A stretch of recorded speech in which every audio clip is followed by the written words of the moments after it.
இப்போ வெள்ளியும் பொண்ணு யாருடையது? அவர் என் அப்பான்ட்டனும் அன்னைக்கு எல்லாமே எனக்கு சொந்தம். இப்படி போடக்கூடாது, நல்லா போடணும். காபாரா சாட்டா லாபா ஷேடலே மான்டலா பிரேக்கே.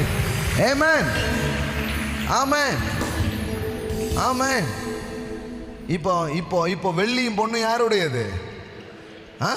கர்த்தருடையது, உங்க அப்பாவுடையது. இப்போ நீங்க என்ன சொல்லுவீங்க?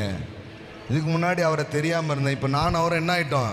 ஒன்னாயிட்டோம். இப்போ எனக்கு சொத்துல பங்கு, எனக்கு சொத்துல உரிமை எனக்கு. ஆமென் ஆமென். அப்போ ஒரு தைரியம் வரும் பாருங்க.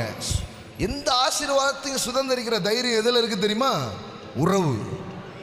உறவு வந்து ஒரு உரிமை குரலை எழுப்ப வைக்கும். அது கெஞ்சாது. ஆமென். அது கொஞ்சம்.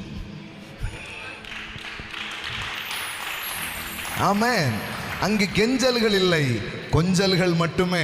ஆமென். அப்பா பிதாவே என்று கூப்பிடுகிற புத்திர சுவிகாரத்தின் ஆவி அங்கு வேலை செய்கிறதை நீங்கள் பார்க்க முடியும். ஆமென்.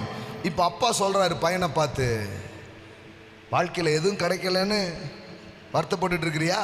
அப்பா சொல்றாரு லூக்கா 15 பையனை பார்த்து, என்னுடையதெல்லாம் உன்னுடையதா இருக்கிறது, என்னுடையதெல்லாம் உன்னுடையதா இருக்கிறது. ஆமென்.